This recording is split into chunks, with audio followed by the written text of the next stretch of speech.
За сайн байцгаана уу сонсогчдоо. Боловсролын тухай буу хаалын ураатай цогтой цаг подкастын шинэхэн дугаар та бүхэнд хүрэхэд бэлэн болоод байна. Тэгээд уламжлалт ёсоор манай подкаст live stream XR студиогоос та бүхэндээ хүрч байна.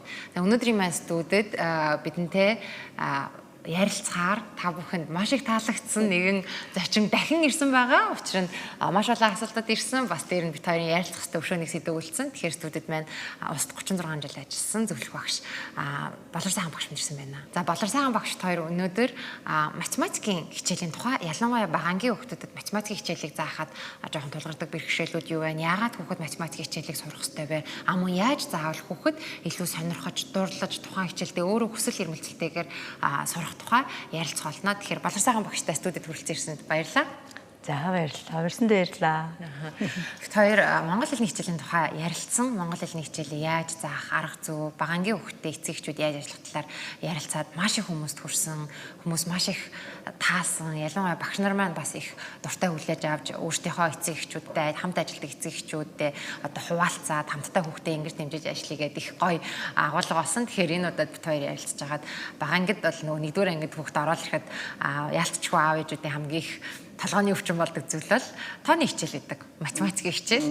Тэгээ математикийн тухай ярилцъя. Болор багш маань өөрөө Зөв Эхлэл сургалтын төвийн багш, үүсгэн байгуулагч. Дээр нь математикийн сонгоны чиглэлээр хүүхдүүдийг яг олимпиадад бэлддэг. Дээр нь хоцрогдолтой хүүхдүүдийг ч гэсэн хоцрогдлыг арилгадаг. Тэгээ би бас өөрөө хэрэглээний математикч мэргэжилтэй математикийн хичээлээр 10 жил зогсоо зайг өгчээсэн. Тийм учраас математик хичээлийн гой сайхан юунда байдیں۔ Хүүхдийг яаж турлах талаар хоёлаа ярилцъя. За ер нь хамгийн ихэнд хоёлаа цэцэрлэгийн наснаас ер нь эхлэх хүүхэд сургуульд орж ирээс өмнө ер нь цэцэрлэгийн нас сургуульд орохоос ч өмнө хүүхэд ер нь математиктэй хизээ танилцдаг вэ? Яаж энэ суур чадрууд нь хөгжсөн байдаг вэ? За сайн байцгаана уу. За асуултанд хариулъя. Харин тийм математикийн хичээл заах бас их гой сонирхолтой байдаг. Учир нь яагаад гэвэл зэрэг нь математикийн хичээлийн бол нөгөө яг заагаад анхны ухтхан өгөх гэж байхад цэцэрлэгдээ бол олгогдсон. Цэцэрлэгээс өмнө олгогдсон байдаг. Хүн ингээд нөгөө төрөх цагаасаа бүр цаашлах юм бол хилд орох цагаасаа ахуулаад ээж аав хоёр би гээл ингээл 1 2 гээд 2 хүнийг харьцуулаад та хоёр хоёулаа байна ч гэдэг юм уу ингээд анхны ойлголтод эндээс явцсан. Тэгэл хүүхдэд тоглоулахдаа ингээл 1 байна нааш араараа хэд байна энэ төр гэж явцсан. Ийм байдаг учраас бол ямар ч хүүхдийн төвшөнд ямар ч хүн бага төрөнгөтэй бол ингээд математикийн тухай юмыг ингэж жишг математикч байх вэ тэгж том яриад байгаа зүгээр тооны тухай альва юмыг нөгөө хэдэн ширхэг байгааг тоолох тийм юутай болцсон байдаг байхгүй юу болцсон байдаг тэгтээ зэрэг тэрийг ингэж цэцэрлэгээсээ хөгжүүлээд гарын эвслэр дасгаад нөгөө цифрээ яаж үчгөө цифр гэж энэ байна гэдэг ерөөхдөө одоо сүүлийн үед бол цэцэрлэгийн стандарт бол нөгөө 1-10 цифр бол таньсан тоолчихсон тэр ихтгэл 2-2-оор хэсгэх 1-1-ээр хэсгэх 2-2-оор бууруулах гэдэг ингээ орцсон байдаг учраас бол ингээ сургуульд орж ирж байгаа хүмүүс хамгийн барьж авах хичээл математик хичээл байдаг. Тийм тэгээ математикийн хичээлийг хөөх ингээд яагаад тэгээ дуртай болж байгаа гэхээр өөрийнх нь мэддэг юмыг заагаад эхэлж байгаа учраас дуртай болж байгаа байхгүй. Тэгээд математикийн хичээл дуртай болчихдоо зэрэг хичээл гэдэг юм чи гоё юм байна гэдгийг амтанд нь ороод ирж байгаа. Тэгээл тэрнээс нь ахуулаад их хэлээ заах чавал их хэл рүүгээ оруулаад тэгээд байгалийн ухааны хичээл бусад хүн орчин тэгээ тань мэдхүй хичээл рүүгээ оруулахад аюу амар байдаг. Одоо цэцэрлэгийн насны хүүхдүүдэд хүртэл бид нэр одоо жишээ нь лего тоглохдоо энэ хідэн нүдтэй байна гэж тоглоулаад хідэн шиг амтын энэ цоож байна гэж бид нар тоолуулж эхэлдэг. Энэ одоо дадлуудыг гэр бүлтэй хийх хүүхдүүдтэйг хамт харилцах нүрийн тоолын анхны ухтгуунуудыг ойлгуулж байна. Тийм яг наадах дээрээс хэлэхэд яг ийм байна. Тэгээ ойлгоцсон. Тэгэнгүүт нөө эцэгчүүд хүүхдтэй тоо зааснаач анзаараагүй хүүхдүүд нь ээж аваасаа сурснаас анзаараагүй. Тэр мэдлэгийг л бид нар ингээд яг одоо ингээд мэдж байгаа юм байгаа ингээд зэгцлээд одоо ч шинжлэх ухаанч тал руугаа оруулаад одоо яг хичээлийнхаа үг хэллэгт оруулаад одоо нэг дээр нэгийг нэмэхээр нэгдүгээр нэмэгдүгээр хоёрдугаар нэмэгдүгээр гарч байгаа тоог нийлбэр гэж хэлж байгаа маа л гэж оруулж өгч байгаа байхгүй юу. Тэгээ хүүхд угаасаа тэргээ мэдчихсэн. Тэгэнгүүт нөө яг ингэ заагаад ирж байхдаа зэрэг хүүхдэд багшаа би мэддэг гэж хэлдэг. Тэр агшныг аягүй гоё авах хэрэгтэй хоо юм бас. Тийм мэдэн штэ. Тий тэгэнгүүт нь мэдэн штэ гэж ахт нь анзаарахгүй бид нар угаасаа мэдэх ёстой хэмжээгээр тооцоогоо ш тэгэхгүй ямар сөх юм чи яг мэдгийм бэ гэд анхных нь нөгөө урам ороод ирж байгаа байхгүй юу. Тэгэнгүүт нөгөө дараагийн хичээл заагаал хүсгээд таниулаад эхэлж байхдаа одоо өнөөдөр нэг үсэг үзсэн маргааш хоёр дахь үсэг үзэх чинь ч гэдэг юм уу дахиад нөгөө тоо яригч байгаа учраас нөгөө хүүхчнүүд нь ялцсан чигээрээ л байдаг. Тэгэхээр яг урамшуул бас хэрэгтэй хүүхд анхт математик тоо сурж авах үед урамшуул маш чухал. Бид нар яагаад энийг чадахгүй байгаа, яагаад буруу хэлээд байгаа ингээ аюух зэмлдэг. Тэгээ ер нь одоо ингээд олон жил тооны хичээлийг зааж байгаа багш хүний хувьд ер нь математик хичээл яагаад ийм чухал вэ? Тий яаж чухал вэ гэхээр нэгдүгээрт нөгөө хүн математик хичээлээр чи хүнийг их задалдаг. Одоо бид нар логик сэтгэлгээ гэж ярьдаг тийм ээ. Сэтгэлгээ их задарч өгдөг. Тэгээд нэг задарсан хүн чинь ямиг олон талаас нь харж чаддаг. Зүгээр л тэр тоо нэг дээр нэмэх нь 1 тэнцээ 2 гэдэг ухтхан чинь бол маш олон юм дээр гарч ирж байгаа байхгүй юу. Одоо саяны үсгэн дээр гээл гарч ирлээ гэж бодж итэл тэгээд тэр гол ухтхан цөмөн дээрээс нь бусад шинжлэх ухаанууд энэ ийс ингээ хуваагдаад 2 болж ийн ч гэдэг юм уу те. Ингээл нөгөөд чинь ингээ тасралтгүй яваад идэг. Дээрээс нь бас нөгөө юу яадаг. Оновчтой соёлогддгоо одоо чи математикийн хүн байна те. Ерөөсөө нөгөө бүх шинжлэх ухаанаа хаана математик гэсэн хизээч математикийн шинжлэх ухаан одоо за ойрдоо өөртөөхөө монгол хүн учраас монгол хэлний дүрм шиг солигдно гэж байдаггүйгээр маш гоё. Нэр хэдийч үед тэгэхээр заах арга бол улмал баяжнуу болохоос биш. Би одоо ингэж зааж яснаа юу яах заах болцсон ингэ заахгүй юм байна. Нэг дээр нэгийг нэмээд 2 биш нэг дээр нэгийг нэмэхээр 3 гарна гэж хизээж байхгүй байхгүй. Тэг гоё байгаа зү тэ. Тэр нэг ерөөсөө худал байхгүй гэж хэлэх юм да. Тавчхандаа үнэн байнга үнэн. Ер нь хүүхдүүд маань анх 1-р ангид ороод тоо сураал эхлэхээр анх тоо сураал те дараа нь одоо нийлбэр бодох тэгээ нэмэх гэдэг тэмдэглэгээ ойлгох тэнцүү гэдэг тэмдэглэгээ ойлгоход нэлээд хүндрэлтэй учирч идэг. Ер нь эцэг эхийн процессд нь яаж тусалж явах вэ? Хүүхэд яг юун дээр ойлгох байна вэ? Яг үжижтэй яг зөв. Харин ингээд бид хоёроо ярихдаа амархан ингээд зүгээр л яриад ингээд өнгөрч байгаа юм шиг яриж байгаа боловч тэр тухайн хүүхдээр очихдоо нөгөө уг нь бол мэдээд байгаа шүү дээ. Нэг дээр нэг нэмээ одоо би нэг байснаа дүүтэй болвол 2 боллоо гэдгээр мэдсэн шүү дээ. Тэгээ яг багшийг асуухтаа зэрэг нөгөөдгөө мэдэхгүй байгаа нь тэр хоёрын хооронд холбоос нь хийж өгсөн байхгүй юу. Тэр холбоос нь нөгөө арга зүй дээр явж байгаа. Заах арга зүй дээр заах арга багангийн нөгөө багшийн арга зүй ямар хэцүү юм бэ хүүхд сурах гээд багш нь бол ингээ ойлгуулж чадах нь би болохоор ойлгуулж чадахгүй ингээд ингээд бол чанга дуурч гээд байгаа юм. Гэдэг чинь тэр холбоосыг багш яаж хийж өгөх үү гэдэг нь их өөрийнхөө яг нэг заах аргаараа би бол ингэж тэгээд бодит юм. Заавал бодит юм. Тэгээ ямарсандаа нөгөө бид нар ингээд анх зааж байхдаа ингээд хүүхдэд бодит юм харуулах гайл заавал алин байх хэрэгтэй байл ингээд алин харуулах гэж нөө одоо алин байсан ч юу байгаа ч юу тэгэл зураг харуулдаг те нэг алин байлаа 2 алин боллоо тэгэл нэг юу тугалны зураг харуулжаас нэг тугал боллоо 2 тугал боллоо гэл ингээд дандаа ингээд зураг харуулдаг. Одоо болохдоо зэрэг нөө бодит юмнууд нөх байдаг. Тэгээ ээж аауд нь ерөөсө холоо сайх хэрэггүй байхгүй юу. Тэгээд нөө уламжлалт арга зүйд одоо нэргүй багшийг бас би дуртахгүй байхаа арга алганы шинжлэх ухааны доктор Танистэй 3 дугаар сургуулийн өөрсгөн байсан болгооч чи нэргүй багшигаа бас айгүй их юм сурсан байдгийг айгүй намуухан дуугаар зөндөө юм хэлсэн мөртлөө их зөндөө юм хэлсэн тэрийг бид нар ойлгоогүйгээ одоо ойлгож яддаг байдэн. Тэгэхээр бидний нөгөө биеийн эргэтэн дотор ч юм ерөөсөө тоолно байгаа байхгүй юу. Тэгээл нөгөө хуруу тэгээ хуруугаар бодвол сурахгүй гэхээр нөгөө эхлээд айгүй хэцүү нөгөө хүүхдүүд чинь бодит юм харуулах гэх. Тэгээ яг одоо бид нар нэлгээр яг хуруу харуулсан заяа тэгэнгүүтээ нөгөө одоо багш нар маань заахаар хуруугаа эцэгчүүд маань хүүхд рүү оруулахдаа хийц мөрөөрөө шилжүүлэх гээд байгаа байхгүй. Тэгвэл миний хүү гаранд хуруугаа мэдж байгаа нэг гар тавууртай тий. Тэгвэл хуруугаа одоо нэг дээр 2-ыг нэмлээгээд одоо хуруугаа харсан ч тоолж чадна хараагүй байхтаа ч гэсэн биенд нь байгаа штэ. Тэгээ чи ингээд бодоод хэлэхээр айжмаар яг ингээд орж байгааг бол энэ үл яг би өөрийгөө зүгээр яг олж харлаад гэж харсан нэрэ. Инхээр хүүхэд яг ингээд нөгөө хүн бодож байгаа хүн чинь нэг хөмсгөн ингээд нэг яагаад нэг бодлогошраад ирдэг чинь яг тэр орж явах чинь яг нөгөө хүүхэд бодож эхэлж байгаа хугацаа байхгүй. Тэгээ бид нар тэрийг анзаардаггүй шавчдаг. Тэгэл нөгөө нэг юм гэж амархан л байгаа. Тэгээ дээрээс нь одоо ингээд 7 дээр 5-ыг нэмчихсэн. Амархан байгаас дараагийн 5 ингээд нэмчих гэ. Тэр үл бас их буруу.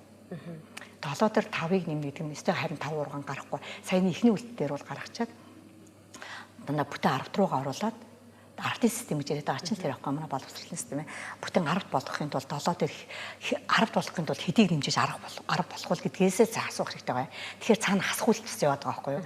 Тэгээ 5-аас 2-ын л ах байдаг шүү дээ. 3-ын л ах байдаг шүү дээ тий. Тэгээ цаана 2 үлж байгаа ингээл 10 дээр 2-ыг нэмээд 12 энийг үл тэгэл багш яг заарган энэ багш болгон өөр өөрхөө хувилбарт ингээ хүргээд тэр хүүхдүүдээ өстой жинхэнэ одоо бүх хүүхд ингээд нүднээс өөдөөс хараад 30 40 20 30 хүүхд ингээд сууж яхад яг ингээ харж байгааг ингээ харахаар нүдний харцсан хөөрхөн шүү дээ тий.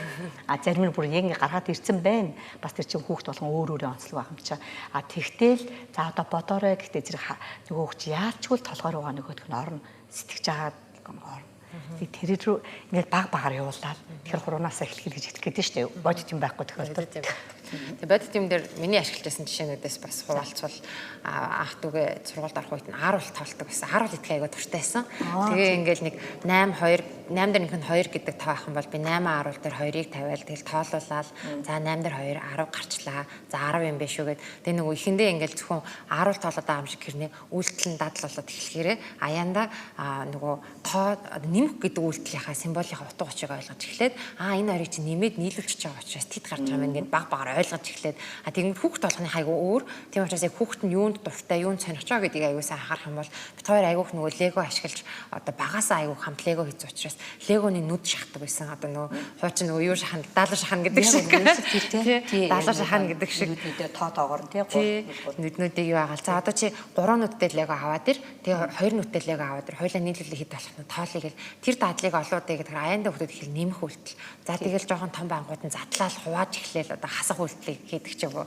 тэгээд нөгөөдгөө чинь саяны чинь 10 дээрээс болохдоо зөв 10-аа идэн л дээ тэгээд нөгөө идэлэр чи хасах үйлдэл яваад ирж байгаа байхгүй юу тийм тэрээ ерөөсөө яг нөгөө нэмэх процесс руу оруулах шалтгаан нь юу байхгүй юу эхлээд заавал юмцыг нэг нэгээр нэмэгдүүлэх хэрэгтэй байхгүй юу тэгэд нэгээр нэмэгдүүлэхээр тоон дараалтын дараагийн тоо гарна гэдгийг аягүй сайн хэлчихээр тухайн хүүхэд ухамсартайч бай ухамсаргүйч бай эхлээд 6 дээр нэгийг нэмэхээр дараа нөгөө тоо толдоо сурцсан байгаа штэ.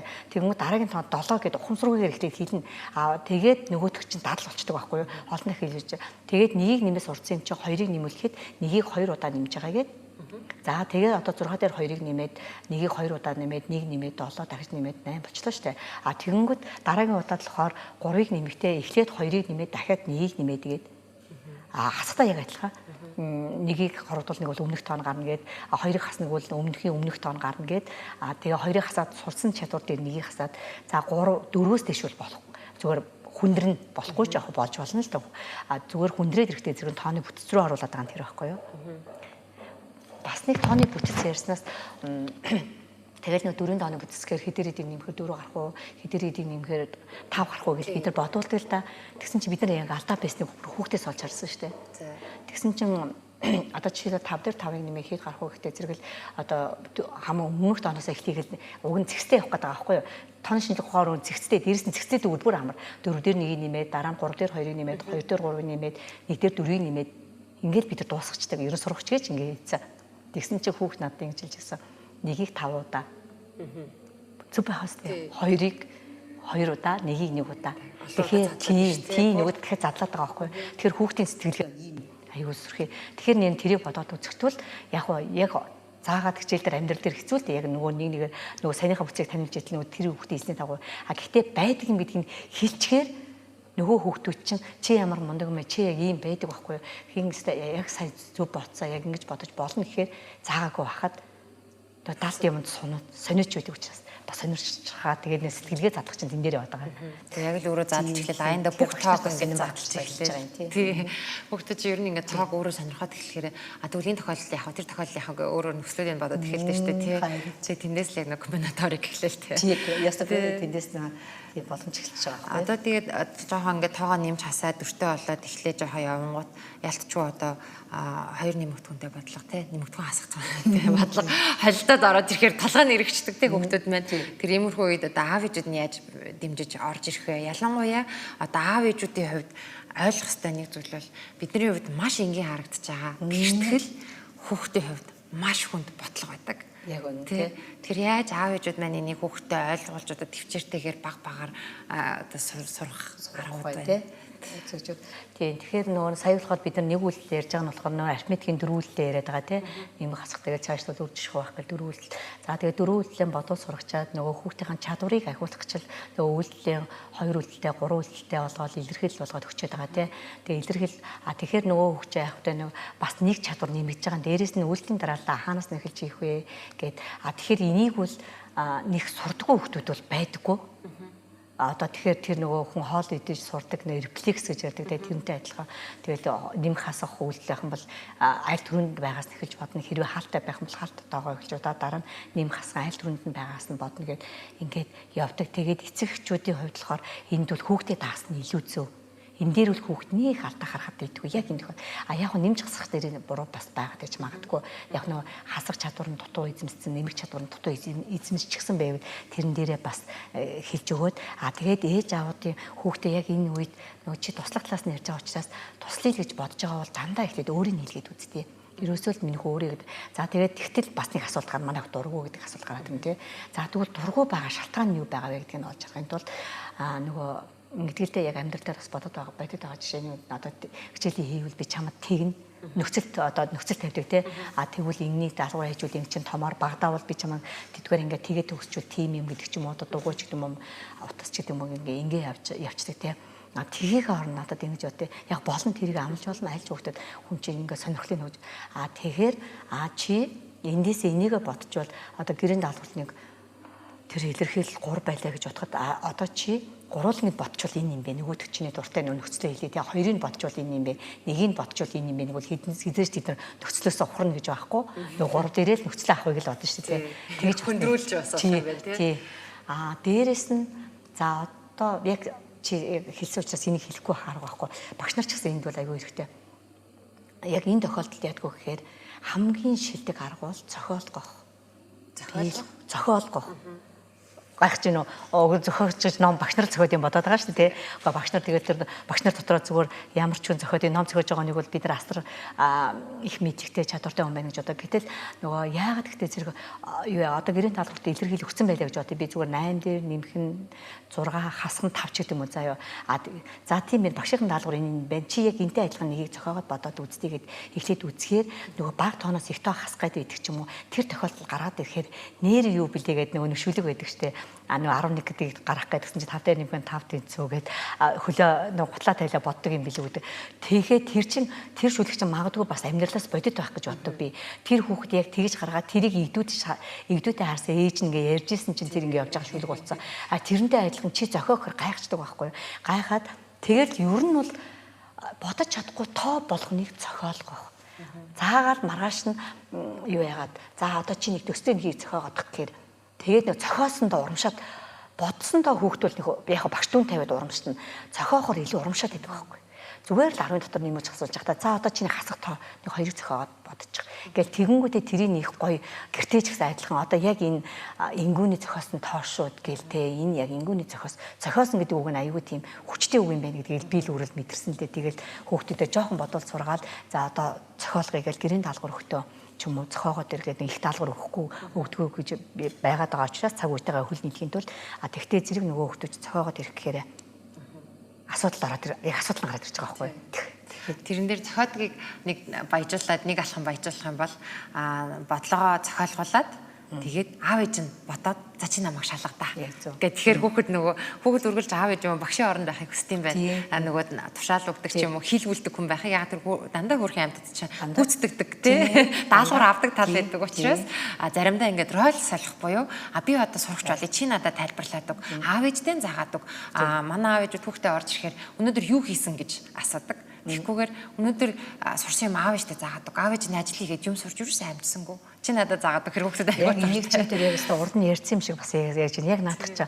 Би ингэдэг байхгүй юу. Одоо ингээд нөгөө би ер нь ингээ зүгээр хичээл заагаад ингээл гарсныхаа дараа ингэхдээ за чи аав ээжтэй наатахаа яг хэлээрэн аюул бодож ялангуяа сонгоны бодлогон дээр их гоё штэ тэ зүй тахлын тэр олоод том болсон бид нар ч болохоор нэг тэрийг тухайлж харахгүй өөргөө шахаж яахгүй хахад за чи яг бодуулаад үзээрэй магадгүй орой хоолн дээр наатахаа ганцхан наатахаа асуучих гэж тэгдэг байхгүй.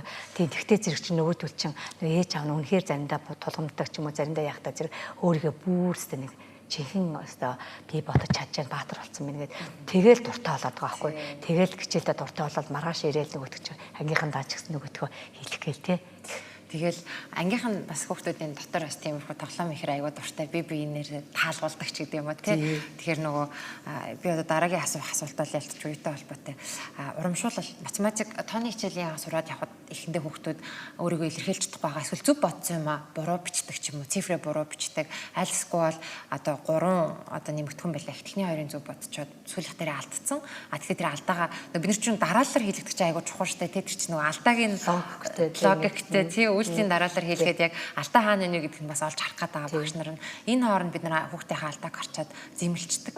Тэгэхээр энэ дээр яаж аав ээжүүд маань зөв урамшуулал болон хариу өгөх үү? Эсвэл хүүхд энэ дээр нөө урам алдаж байгаагийн шалтгаан болохоор одоо жишээлбэл 5 үйлдэлтэй илэрхийл бодоод байж л ганцхныг алдчихлаа шүү дээ. Гэтэл нөгөө ганц алдсан нь урдаа байх юм бол ардлын дөрөв нь буруу болчих байгаа байхгүй юу? Тэгээ энэ дээр нөгөө нэг шалгалт аваад багш нарын дунд тэгээл одоо ерөөс нь хүүхдийг шалгаж байгаа бүх шалгуурын дунд дандаа гардаг зөрчил нь байхгүй юу? Ганцхан тэрийг нь алдаа одоо тэр 5 үйлдэлтэй байж байгаа 5 онооны бодлого байлаа гэж бодоход ганцхан тэрнийх нь алдааг нь хасаачдаг. Гэтэл нөгөө зарим багш нар үгүй энэ хүүхдүүд буруу бодоо сурчнаа. Анаасаа буруу тавилтаа явчнаа. Ерөөсөө энэ дээр бүр ингээд огт оноо өгч болохгүй гэл ингэ явцдаг байхгүй юу. Тэгэхээр тэр бол бас нэг хүүхдэд тэрийг үе хэрэглэх нь одоо миний хэлэх гээд одоо энийг төгсөхгүй яг дүгнэлт хэлэхэд тэр яг миний хамгийн сүүлчийнх нь буруу энэ ихнийх л буруу юм чинь буруу гэдгийг бол одоо бид нар бүгдээрээ тэгж ирлээ. Одоо тэх нь бас буруу болчиход байгаа байхгүй юу. Яг уу одоо чи энэ удаад энэ арийнхын дөрөв дээр би ингээ 4 оноо гэж өөрчлөлт дахиад ингэж бодох юм бол яг тавуулна гэж хасан шүү.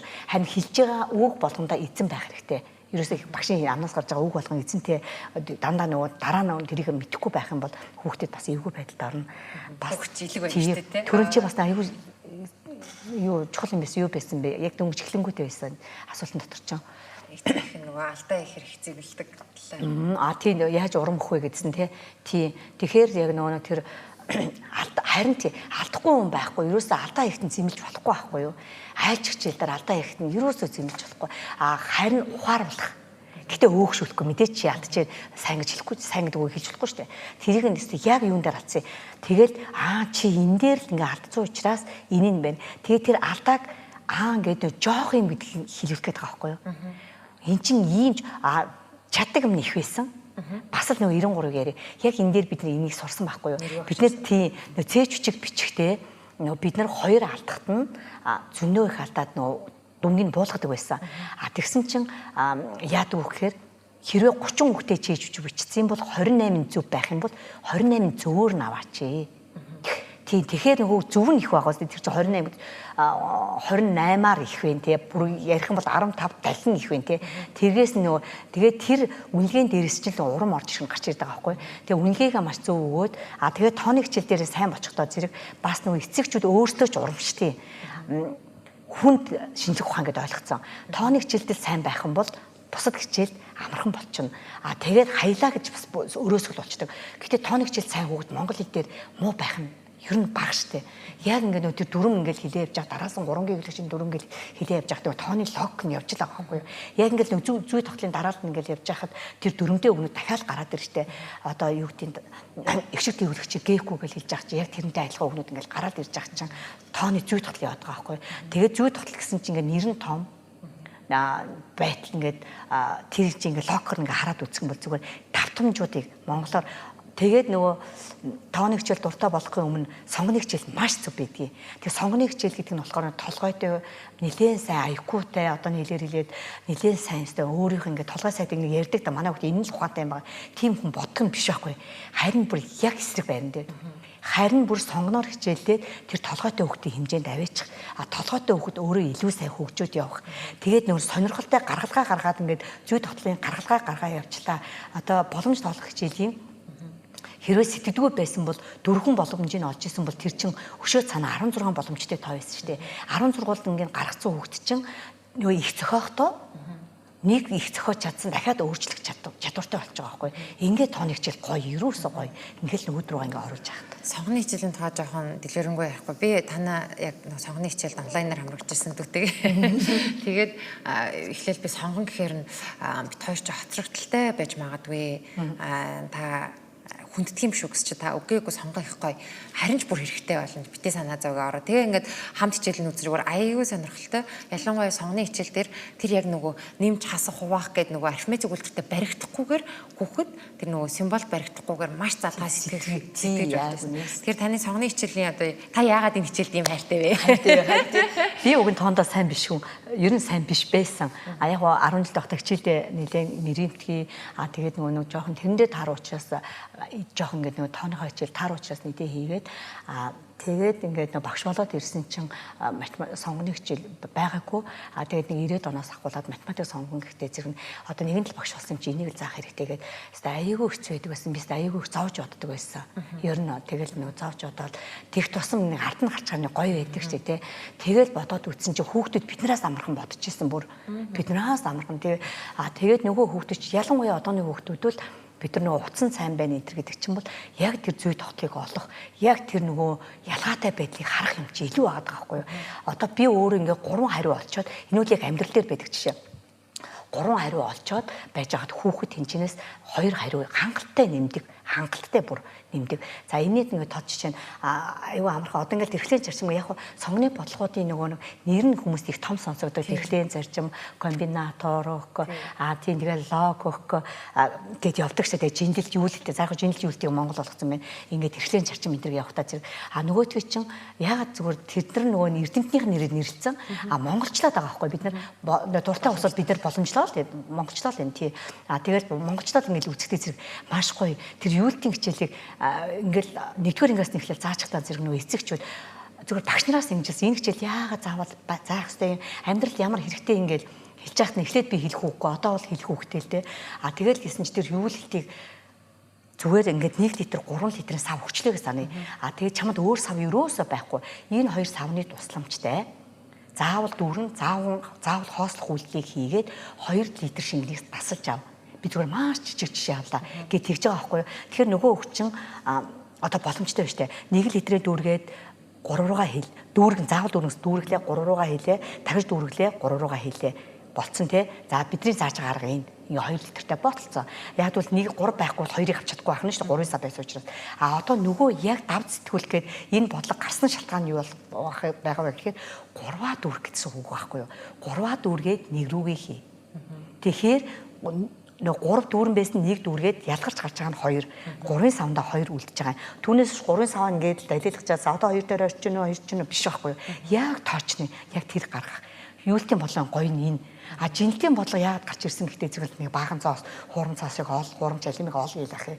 Нэр ингээд бодоод үцхээр юу ч үлээ. Зүгээр энгийн бодлого байсан бол тэр хоёр явж байгаа тэдэн төгрөг юу ядын тэдэн төгрөг бас нийлээд хийх энэ төргээд бодоход ойлгомжтой. Тэгтэл тэр жинэлтийн бодлогыг бодож исэн чинь тэр хурам цаасыг олоход хин хамгийн цөөн жинлэх вэ гэж хэлээд байгаа байхгүй юу. Тэгээд тэрийг энэ хоёр бодлогон дээр хоёулын дээр нь зүгээр үлгэр зохиоч нь өөрөө бас Монголынхаа хичээлийг ашиглаад байгаа байхгүй юу. Хичээл хоорондын холбоо гэж ярьдаг тий. Тэгэнгүүтээ үлгэр зохиогоол зүгээр юу яж байгаа байхгүй юу. Саяныхаа юултын бодлогон дээр үл ингэчтийн зүгээр ингээд эртний урд дээр цагт ингээд эмгэг үг хоёр байж хаад ачгуудээ 2 сав өгөө явуулчихжээ. Тэгэнгүүт яг 2 литр голын уснаас 2 литр ус таслаад ирж чадвал одоо чамайг одоо ухаан түүгээр шалгаруулах гэж гинэ гэсэн ч гэдэг юм ингээд зохиочдөг. Тэгэхээр жинэлт дээр одоо жинэлт рүүгээ эргээд орохдоо зэрэг яагаад гэж байгаа юм гэсэн чинь жинэлтийн бодлогын гол зарчим нь ерөөсөө 3 дахь байхгүй юу? Айгуус бид нар ингээд одоо жишээлбэл 10 айлан байлаа гэж бодоход ингээд хамгийн цөөн жинэлтээр 5 жинэлүүргээд яг хөө эртний үг хэллэг ордгийг. Тэгэл яг ингээд тэнцвүүлгийн чадварыг ашиглаад ингээд 5 жинэлүүр дээр ингээд тавихтаа зэрэг мэдээж бидний ямар ч хүний сэтгэлд 5 гэдэг л орж ирж штэ тий. Тэгээ дараа нь 2 болоод нэг нь ялгарх гэдэг. Тэгтэл үндсэн чанар дараа биш байхгүй юу? 3 хуваагаад 3 жинлэхээр жинэлтийн тоон цөөн болох тусам тэр сэтгэлгээ задарч байгаа байхгүй юу? Тэгээд цаашны хараад нөгөө нэг ганцхан хичээл ярьчихва. Яг жинэлтийн бодлогын хастыг сонирхолтой юм аах. Би бас багтаа санд нэг жин гэдэг үгийг өөрөөсөө ойлгохдоггүй. Жигэнжээ гэлтгэр би өөрөөсөө ойлгодоггүйсэн. Яг нөгөө асар гэдэг шиг болж байгаа байхгүй нөгөө жигнэх гэдэг үг ойлгохгүй болохоор бид нар заримдаа тэр бодлого бодож чадахгүй. Тэгэхээр тэр үед одоо ялангуяа бага насны хүүхдүүд илүү нөгөө хардаг болох тийм. Бүр болохгүй жижигхэн толомын жингүүд гэдэг болсон шүү дээ одоо. Тэгээд сүүлчээ бүр ингээд цэцэрлэгийн насны хүүхдүүд зориулсан юм жинэлдэг толомнод гараад ирсэн. Яг нэгийн тоотой одоо мэлхийг тавингууд нэг шиг мэлхий тавьж иж ингээд үздэг ч юм уу те. Иймэрхүү зүйлээр бас багш нар одоо нөгөө цэцэрлэгийн хүүхдийн тоглоомыг хүртэл бид нар ашиглаад нэгдүгээр анги бол ерөөсөө яг цэцэрлэгийн хүүхдийн тоглоомоор л тооны чадварыг бол шинжих бүрэн боломжтой хичээлүүд явж байгаа байхгүй те. Ерөөс тооны хичээл бас тий. Ерөөс ингээд нөгөө бодит хэрэглэгдэхүүн олоход их амар хичээл. Тэгээ өөртөө зохиож байна тийм. Монгол хэл дээр бол одоо нөгөө 4-тэй жишээ олоход чинь заавал нэг 4-өө хараад тоон дээр бол ерөөсөө юугаач ерөөсөө хичээлээр багш ингээл яг ингээд самрын өмнө зогсож байхад жишээ ингээд юу ч ашиглаж болно өөрийнхөө байгаа. Одоо саяны жинтийг заахтал дүүжинд ажил тоглоомоо санаад дүүжинд ажил шугам барайл. Ерөөсөө шугамын ингээл голдон дайхад тэнцэхстэй гэл. Тэгээ бас яг энэ бодлогуудыг одоо бид хоёр ярьж байгаа чинлэлтийн бодлого, ерөнхийдийн бодлого гэдэг энэ бодлогонууд амьдралаас их ургаж гардаг. Бидний өдөр тутамдаа хийдэг үйл ажиллагаанууд. Тэгээ энийг хэрвээ ингээ яг тэр нөхцлөөр нь хүүхэд нь ойлгож чадахгүй, сонирхгүй байх юм бол дуртай эд зүйлийг оруулж ирэхтэй. Дуртай одоо дөрүүдийг оруулж ирэх. Танаа хүүхэд одоо гэрт нь цэцэрлэгийн наснаас үлдсэн тоглоомнууд байдаг шүү дээ. Тэднийг ашиглаад за энэ гурав хамт явахын тулд яах вэ гэдэг юм уу. Тэгээс үлгэр ярина шүү дээ. Тоглоом дандаа үлгэр. Ерөөсө баг ингээд 4 5 дугаар ангийн одоо би яг 5 хүртэл ярина л да. 5 дугаар ангийн хүртэл хизээш үлгэрээс уйддаг байхгүй юу? Одоо ингээд тэр ингээд үлгэр яриад тэр хоёр ингээд ой модонд явжээ. Тэгээд цаашаа яах вэ гэхдээ зэрэг тэгэл нөгөө хүүхдүүд айгүй бодоол сэтгэл тэгээ гоё ярина л да. Яг жүжигчин шиг багш нь яг жүжигчин болон жүжигчин шиг байна уу. Дүүрний хувирлал бол өстой маш чухал. Тооны хичээл зааж байхад ч гэсэн. Тэгээл багшаа юулын хүүхдүүдээ яг бодгол хариуг нь гаргаад өөрөө ингэхтэл хүүхдүүд бодож идэг байхгүй. Тэгэхгүй за хариугаа хэлээрэ гэл хайнг дуухан харахад юм бол бодохгүй. Тий харцаа өөр ингээд хайнг дуухан хин нэг хүүхдээ ингээд яагаад ингээд харчих юм бол хит илээ гэж нөгөө ингээд бодоогүй хүүхд рүү гаргаа ягаал хит илээ гэж ингээд харж байхдаа зэрэг чи одоо бидний чинь нүүр чи одоо нүүрний хилэмж чи одоо баргалж амнаасаа илүү л хэрэгтэй л байдаг л да. Бид нэр өөрөө ирэхгүй сайн хүүхдүүд рүү их ингэж инээж хараал. За одоо тэр минь бодсон уу гэл тэгээд нэг жоохон чадахгүй байгаа нэг за одоо бодвоо гэл ирдэг те нүүрний тэгээд нөгөө чи яг чийсээ яг хувирчээс яг хэр чин те тэгтэл бодцсон доо гэж хэлчих байхгүй юу. Доо чамаа яг бодсон байгаа гэж бод. Тэгээд яг бодоогүй байж болно л доо. Бодоогүй ч байх байна. Ер нь бол бас яг жоохон тэгмүүд чи яг хийх гэжсэн одоо жоохон ингээл хийчих гээл тэгвэл бас хөрх уран болоод ирнэ. Тэгээд ерөөхдөө түрүүн хоёлаа математик хичээлийн чухлыг ярьж байгаа сонгон руу орцсон. Тэгээд ер нь математик гэдгийг бид нэр их томоор, их хүн дээр, их амьдралаас олоороо ойлгохгүйгээр ерөөсөө л өдөр тутамдаа болж байгаа одоо математикийн үгийн хэрэглээ их чухал гэж байгаа. Тэ нэмэгдээд ирлээ. Аав ээж хоёр нь гэртээ байж исэн чинь дүүн гэртээ нэмэгдээд ирлээ тий. За ингээд бид гурав байж исэн чинь эмээ нэмээд ирлээ. Хэдүүлээ болсон бэ гэл тэ нөгөө нэмэх гэдэг үгийг чинь бид нар чинь өдөр тутамдаа нэмэх гэж ярихгүй шүү дээ тий. Цэцэрлэгийн насны хүүхэдтэй нэмэгдлээ гэхгүй ирлээ явуулаа нэмэгдэхгүй гэж ярихгүй шүү дээ тий.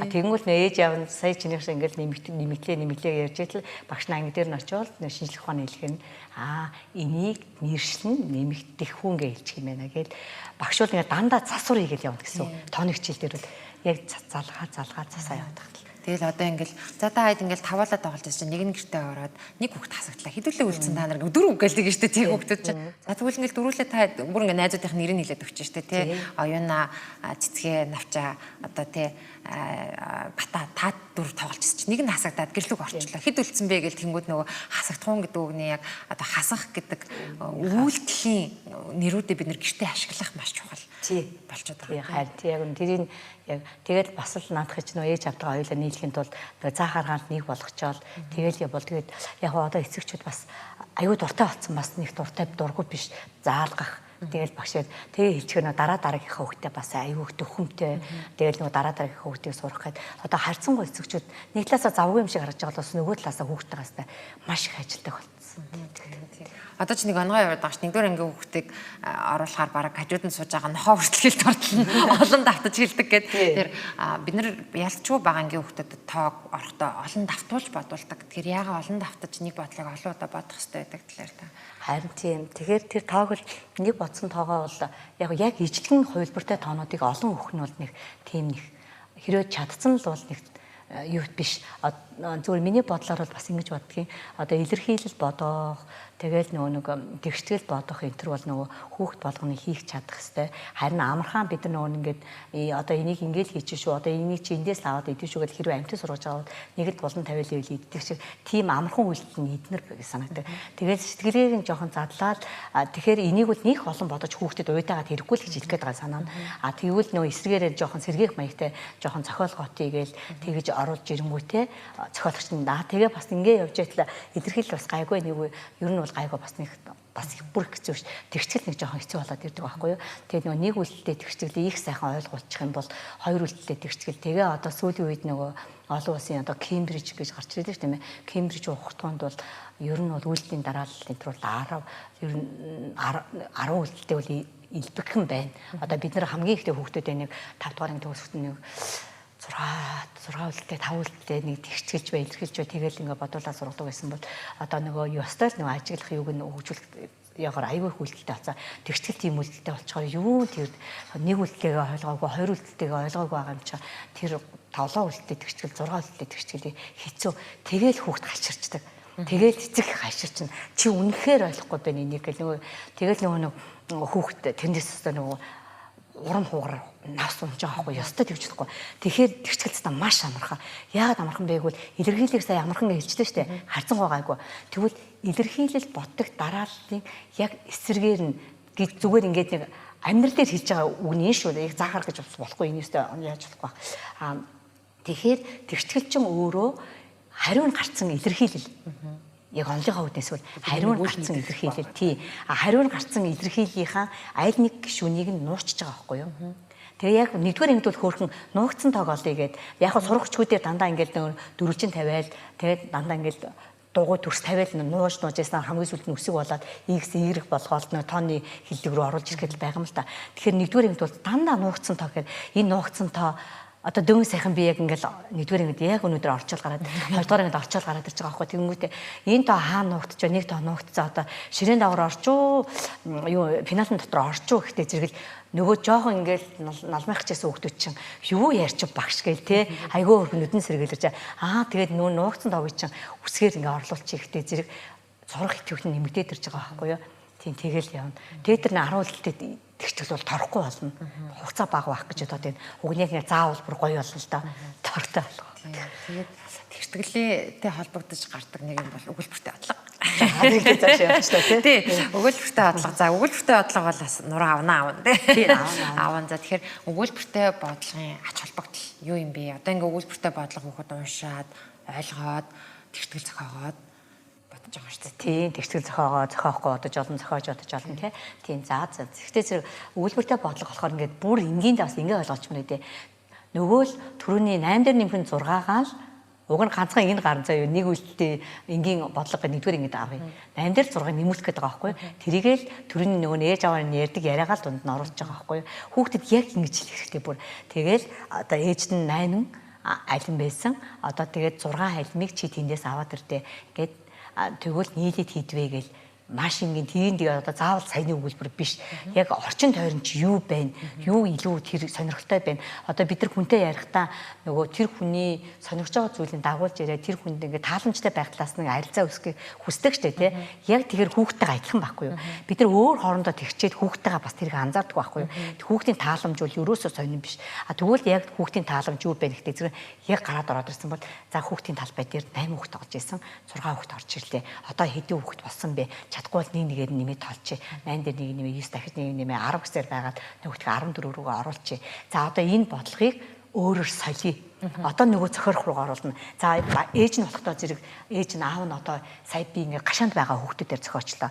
За магадгүй чи сая хүүхдийн киногоо үзсэн бол яасан загсаар зохиомоор байна уу? Хахурамдах загсаар баян штэ нөгөө баян амьдрал чи энэ дээр л гарах байхгүй. Бүр зөндөө ерөөсөн. Тэгэл нөгөө тэн дээр харин сурах бичгийн бодлого хүүхдэд хэлж байгаа бодлого хүүхдэд ойр байх. Үг хэллэг нь ойр энгийн байх. Энгийн маш энгийн байх. Тэгээд нөгөө уншиж чадахгүй болохоор бодож чадахгүй байна гэдэг эцэгчүүд ярина. Яг энэ хоёр яалчгүй хоорондоо холбоотой байхгүй юу? Тэгэнгүүт одоо би юу тооны хичээл талаас нь ярих юм бол зүгээр 8 дээр 6-аагаа нэмүүлээ сургачих. Тэгэнгүүт нөгөө 8 дээр 6-аа нэмжээс яриад одоо эсвэл нөгөө бодлого бодуулах гэдэг байгаа шүү дээ. Тэрийг амаараа яриад өгчих. Яриад өгчөөд хин хоёр гарлаа гэд нэр гарсан бол нэрийг гаргуулаад аав ээж гарсан юм уу хиний нэр гарсан юм уу. Тэгээд нөгөөд чи энэ дээр байна гэд нөгөө нэрээ ихлэ заагаар явуулчих. Тэгжээж нэг дуртай болгож яснаа дур нь ингээд жоох ингээд дурлаад ирсэн чинь номроо ингээд харахтаа зэрэг тэрний ард нь байгаа жоох юм холбоод уншуулчих байхгүй юу. Гашаанд 8 хүүхдтэйсэн гэдэг ч юм уу. Тэгээд нөгөө энгийн бодлогоо бодоо сурчтан зэрэг нь одоо 2 үлдэлтэй болгож байгаа юм. Энийг үл аятайхан багш нар заагаараа гулгуулна л да. Гулгуул чивтийг оруулна. Эцэгчүүд талхтаа зэрэг нөгөө 2 үлдэлтэй болгох гэдэг зэрэг одоо саяныхаа жишээн дээр авахд надад ээжэд 8 айлан байсан чи 6-ыг нэмж авч ирсэн. Одоо үүнээс хоёулаа 2-ын цэвэрлээд идэх гэхээр 2 үлдэлтэй болоод ирж байгаа байхгүй эсвэл дахиад нэмэгдүүлчих ч юм уу. Ингээд цааш нь явна да. Тэгээд цааш нөгөө өгүүлбэртэй бодлого одоо чи тэр бол нэгдүгээр ингээд би бүр анхаарчны яриад байна. 4-5 дахь ангийн хүүхдийн бас эцэгчүүд ч гэсэн сонсож байгаа. Одоо энэ үед энд ирчлээ одоо яах вэ гэж бодно. Тэгээд тэгэхэд тэд нар бол одоо уншиж чадж байгаа учраас бодлого бодох нь бол үлгэр уншиж байгаатай адилхан. Угаасаа тийм байхгүй юу? ялангуяа ингээд логик бодлого одоо сэтгэл тэгэхээр би бас логик бодлогоо ихлэ бодолчод энийг бодохдоо зэрэг орж байгаа байхгүй. Логик бодлого болохдоо зэрэг бүх боломжуудыг уншаад боломжуудын эцэст хариу гарахтаа зэрэг бүх боломж нь таарч нүггүй юу?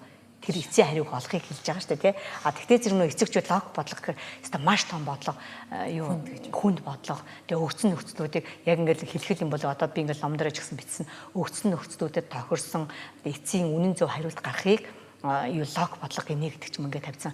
Тэгэхээр нөгөө логикийн хувьд хамгийн эцсийн хариултан дээр. Тэгэхээр зүгээр бодлогоо нэрэн эцэгчүүд ингэж хэлэх гээд байгаа. Эхний үйлдвэрээ уншаад юуны тухай гарч байгааг харлаа.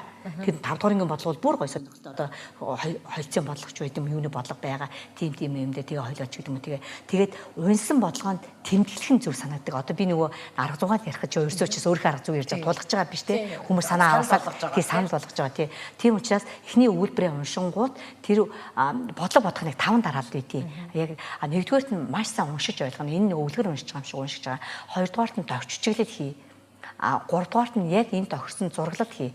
Тэгэхээр нөгөө манай багш нар жоохон хүчнэж ойлгуулах гэж зураглал хийнэ гэждэг байхгүй юу. Тэгээд нөгөө нэг бас хүүхдийг нь ангийг нь засахтаа зураглал хийгээгүй байна оноо хасдаг.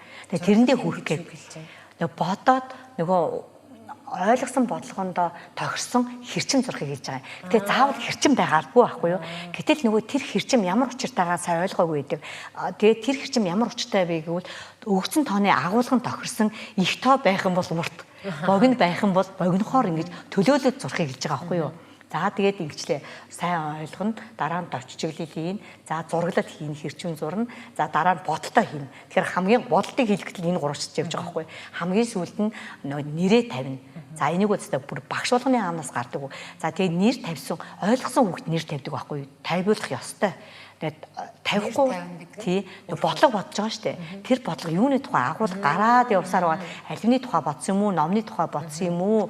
Тэр одоо юуны тухай бодсон тэрийг тавьж байгаа байхгүй юу? За одоо би энэ 5 дараалалаараа санал болгож байгаа арга хэлэх гээд шүү дээ. Тэнгүүд эхлээд юуны тухай гарч байгаагаа нэг сайн уншсан байгаа. Уншаад 2 дахь уншландаа товчглээ хийж явахдаа за саяны авсан жишээн дээр бодоход ээж бит хоёр гэсэн юм чинь ээж гэдгээ маш хурдан бичээд тавьчихна. Энэ бодлого ээжийн тухай бодлого гарсан. Дараа нь би 2 дугаар үедээ. За тэгээ ээжид 6 айлан байсан. Ээж 6 айлан. Тий. 9 айлмаар авсан байсан. Би 6 айлан те. За нийлээд хийдвэ гэсэн учраас одоо нэг хэрчимлэгөө орно. Тэгэхээр 9 айлны хэрчим ямар ах нь вэ? Яг нь нэгдүгээр ангид бол 9 нэгж хэрчмээр бас авч болно. Тэгээ жоохон уртхан зурвалаад тоогоо тавьж болно. Эсвэл 6 тэгээд 6 айлан нийлээд хийдвэгээд нийлээд тавилаа. Одоо юу товчжигл орцсон юу яцсан хэрчим зурагдсан одоо бодолд орж ирнэ 6-д 9-дээр нэмэх нь 6 тэнцээ 15 одоо нэг саяны асуугаад байсан айлны дугаар бодлого юм юунадхай одоо айлмаа тавиад энэ айлм бүгд ээжид ч байгаа надад ч байгаа өөрт нь байгаа хэд нийлсэн айлм учраас тайлбар нь хаалт дотор бүгд яг л энийг үл яг хийх гэдэг юм бүх сургууль угаасаа хийх хэрэгтэй. Тэгэл ингээд багаасаа саяны бодлого ингээд явцсан хүүхэд ерөөсө 5 дугаар анги дээр очихдоо ерөөсө яахгүй. Тэгэхээр одоо 5 дээр ирсэн хүүхд бол зүгээр ойлгосноо бичээдэг тавьчихна бичээ яваа гэдэг хэлэх гээд байгаа. Энэ яагаад нэр тавих гэдэг би сая сонсоод ойлгохгүй байсан юм нэ. Энэ яагаад чухал гэхээр дээшээ явах тусам бид нэр хурдын бодлого батдаг. Километр цагтаа бид нар нэгж орж ирдэг сантиметр, дециметр. Одоо ингээд нэгж бодонгууд бид нар нэрж хургаад за сантиметр дээр диаметр тийм нөгөө сантиметр дээр диаметрыг нэмэх бодлого ингээд нэмж дуусчаад сантиметр гэж чиггүй диаметр гэж юу дециметр уучлаарай. Сантиметр дециметр гэдгээ нэмжсэн нь ингээд сүлд нь юу бичгээж бараг ойлгоод нэгжээ ойлгох байлдаг. Тэр энэ нэр бичгээд байгаа нь алим гэж бичгээд байгаа бүгдгээд бичгээд байгаа цаанаа юу хэлж байгаа нэр хүүхдэд за энэ алимыг тоосон шүү. Нийт алимыг би тоолцсон шүү гэдэг ойлголтыг үлдээх гэж байгаа. Эргээд дээш анги явах тусмаа энэ бодлого донд төрдөг нэг том асуудал бол заримдаа математикийн багш нар маань нэгж бичүүлэхгүйгээр явах юм бол одоо нэг олон хүүхд байж байгаа шүү дээ. Тэр засахтаа заримдаа амжихгүй ч юм өнгөрөөч хүүхд маань энэ нэр юм ботцсон бэлээ гэдэг үлдээчгээд тийм учраас бас нэгжин дээр заавалчгүй нэг оноо өгдөг намайг багтлаад гэсэн оноо заавал оноо өгүүлдэг байсан. Тэр маш ач холбогдолтой. Аав ээжүүд маань тоог нь ботцсон зөв штэ. Зөвл гаргацсан гэдэг. Ялангуяа олимпиад дээр бол наад асуулт чинь баян гарч ирнэ тий. Манай хүүхд энэ эцсийн хариуцлаа 14 байсан бол 14-өө л олчихсан байна. Тэгвэл та илүү юм тавьсангүйгээд тэгээд идэг. Яг хөө тэрийг уг нь гаргацсан зөвлөдөө нэг талаасаа бодсон. Нөгөө талаасаа нөгөө хүн хэрвээ нөгөө жоох ингээд цэгцтэй зөв сурах юм бол өөрт нь хэрэгтэй одоо дээшээ задрахад тэр хүмүүс нэр тавиа сурцсан хүмүүс нэргүй бодож чаддгүй. Юусоо бодож чадахгүй. Одоо чи ч гэсэн сая бодож чадахгүй чи харагдаад чи ингээд өөрөнгө ярьж байхдаа ингээд сонирн болоод нь штэ. Тэгээд сая чиний харсан жишээ болохоор нөгөө геометри ухтхан олж байгаа. Энэ өстө маш чухал. Энэ дээр багш нарын заахарга дандаа зөрдөг. Тэгэхээр эцэгчүүд бас зөрчтэй. Нэг л одоо бид нар тэдэрт туслах байгаа учраас энэний ялгааг нь гаргачих. Тэгэхээр багш нар маань ч гэсэн ойлгоод эцэгчүүд маань ч гэсэн ингээд ойлголтоо нэг болоход амархан. Чи болохоор сая эцдэрээ би одоо ингээд одоо нөгөө хамгийн сүүлээ сантиметрээр явах уу, дециметрээр явах уу гэдэг. За яг энэ ингээд сантиметр, дециметр, сантиметртэй магадгүй метр ч явж болно энэ дотор. Бүр ингээд хүндрүүлээд тэргээр байх хэвээр. Тэгвэл энийг яг автаагүй бодох арга нь бол бас ингэж харагдав. Агнаасаа дандаа бодгож байгаа тооныхоо хамгийн бага нэрэнд шилжүүлнэ. Бодгож байгаа тооныхоо хамгийн бага нэрэнд. За тэгвэл хамгийн ихнийх нь одоо би ингэж 1 м 3 дециметр 2 см дараагийнх нь 10 дециметр 2 дециметр 2 см гээд энэ хоёрыг хоорондоо нэмгчвэл эмчэнэ 3 нэртэй байсан сая сүлдээ 2 нэртэй байсан шүү дээ. Тэгвэл эхнийхээ зүгээр сантиметр хүртэл шилжүүлчих. Дараагийнхаа бас сантиметр хүртэл шилжүүлчих. Доогуур нь яг зурж хагаад тэгээ бодохоор хүүхэд зүгээр олон ортой толж байгаа байхгүй юу. Тэр нь хүүхэд төгшөөхөө болчтой. Яагаад энийг хэлээд байгаа юм бэ гэвэл нөх хүүхдийг хичээл дургу болохгүй л гээд хялбар аргыг хайгаад байгаа байхгүй юу. Түүнээс биш ингээд тус нь бодуулж болно. Зарим багш нар бодуулаад сургацсан байдаг. Тэгээд сурцсан хүүхд бол үнэхээр агуу. Гэхдээ тэр болтол бүх хүүхэд 100% сурах жоох хэцүү. Нэгж тус бүртээ явхад одоо тооны багш одоо дундын дээд математикийн багш ярьж байхдаа ингэж ярьж байгаа юм чинь яг одоо бид нар дээр байгаа яг газар дээр байгаа бид нар бол бүр сайн мэдрээд тэгэхээр энэ үл аюу. Тэгээд эн чинь баг одоо сая чи дээр зөвхөн уртын нэгж ярьж байгаа байхгүй юу. Гэтэл энэ талбай нэгж рүү ороод дээрэс нь эзлэхүүний нэгж рүү орохоор хүүхдийн толгойг бүр эргүүлчихнэ. За тэгээ байжсэн чинь одоо нэгэнтээ хоёулаа амьдрал дээр ярихаар ингээд эцэгчүүд ч гэсэн сонирхоод байгаа тэр нь ч гэсэн зөв учраас төвтрүүдийн ардар ингээд нэрүүд тавьсан байдаг. Би тэрвэл байх ёстой. Гэхдээ хүүхд тэрнийг харж бодоод байдаг. Нэг хүрдээ зэжлэг хүүхд хүрдээ харж боддогтой адилхан тэрийг харж бодох гэдэг байхгүй юу? Бодохгүйгээр толгойд нь гэхдээ толгойдоо чэйшлгүүгээр тогтоох ёстой. Айгүй амархан. Чэйшлгүүгээр тогтоох ёстой юм гэхээр энэ гурвыг одоо 4 5 дахь ангид бол харьцуулаад заачдаг. 1-р ангид бол нөгөө 1 2 дугаар ангид бол ганцхан уртыг хэмжих нэгж явж л байна шүү дээ. 2 дугаар ангид нөгөө талбай нэгж ороод ирнэ шүү дээ. Талбай нэгж орж ирэл бид нар чинь 2 см-ийг 2 см-ээр үржээд 4 см квадрат гэж бичүүлэх гэдэг шүү дээ, тийм ээ.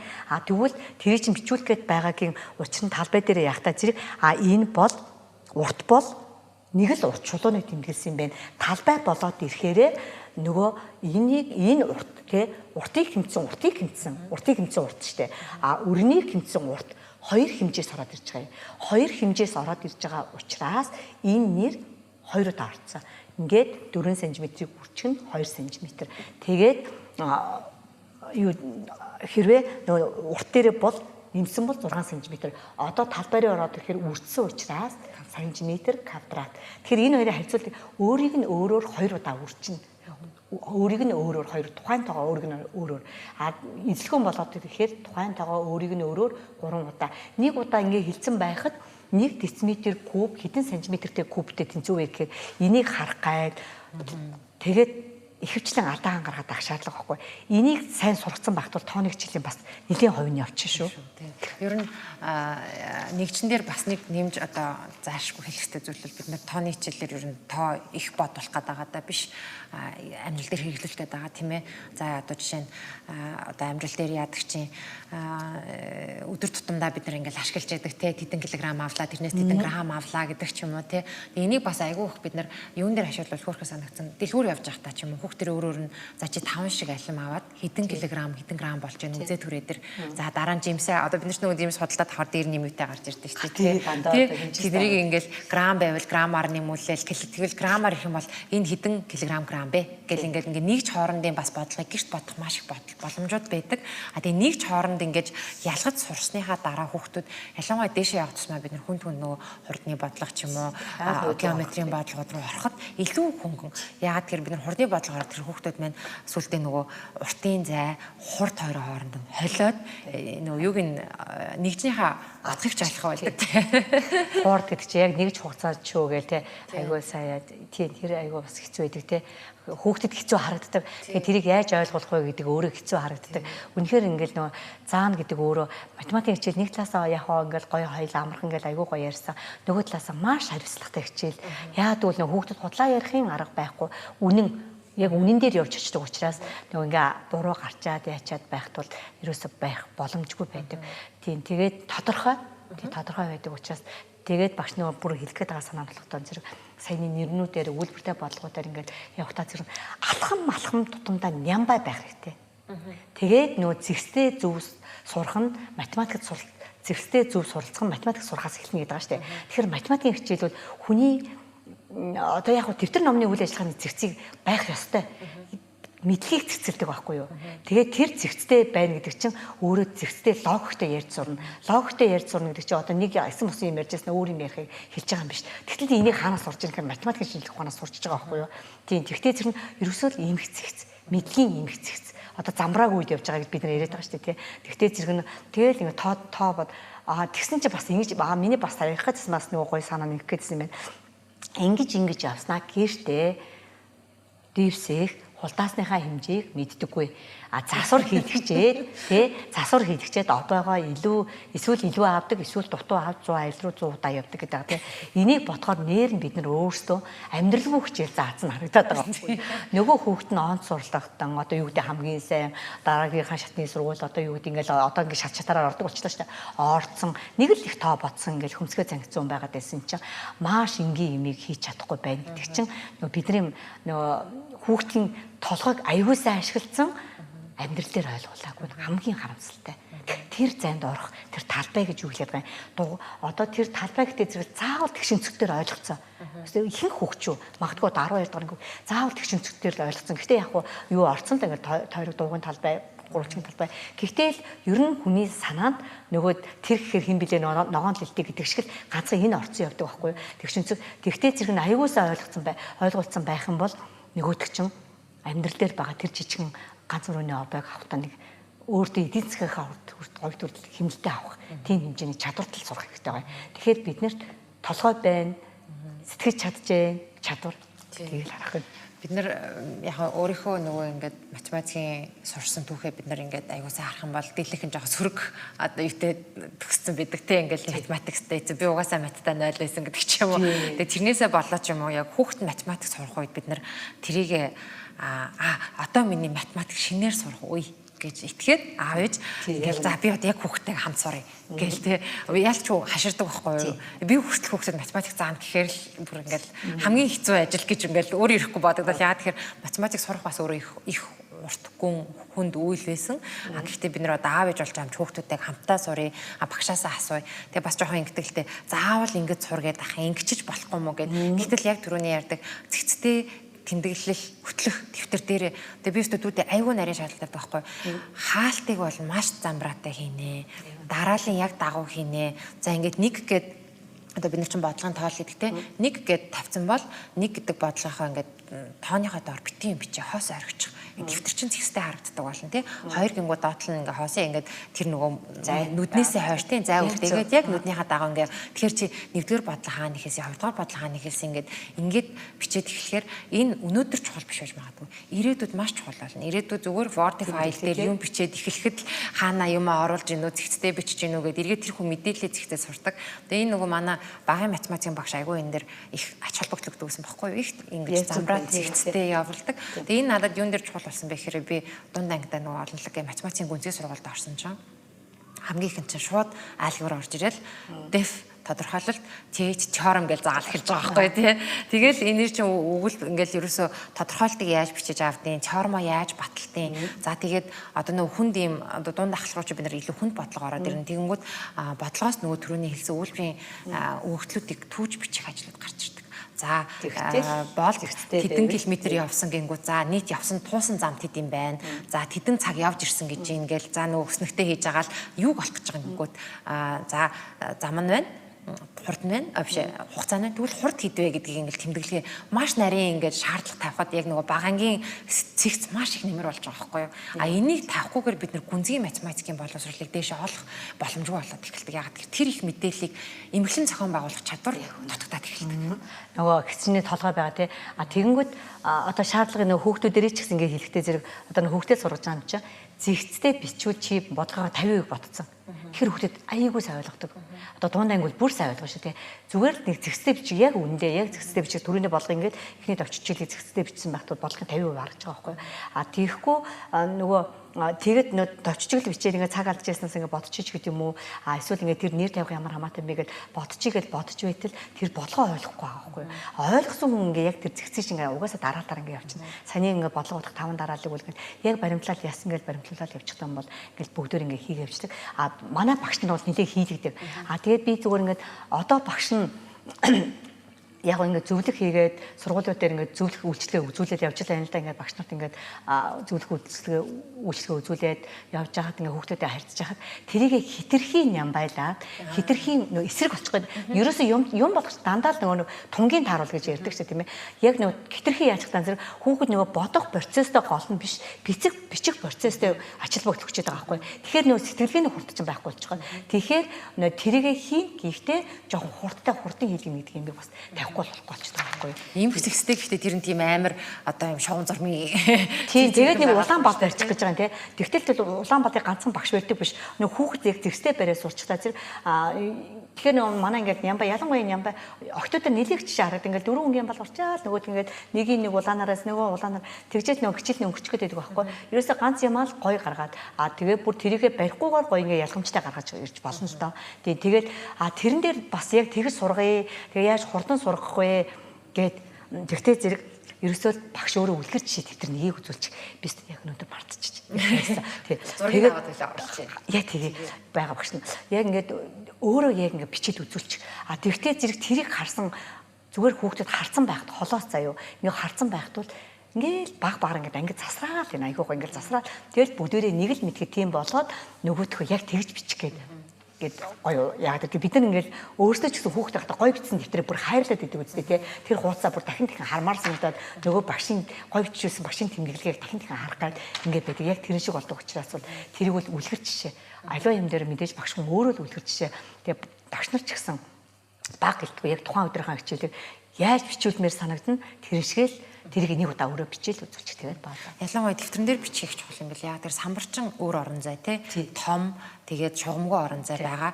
Тэр яг дэвтрийн одоо зохион байгуулалтыг яаж хийх юм бэ гэдэг багш маань өөрөө гоё дэвтэр дээрээ маш гоё бичээд харуулад за нэг ийм л байдлаар хийдүүлээ бичиж шүү гэх тэгэхээр хүүхдүүдэд шууд буугаад ирж байгаа. Буугаад ирнэ тий. Тэгэнгүүтээ бас зүгээр миний хувьд зүгээр бас ингээл нэг самбараа ингэдэг байхгүй.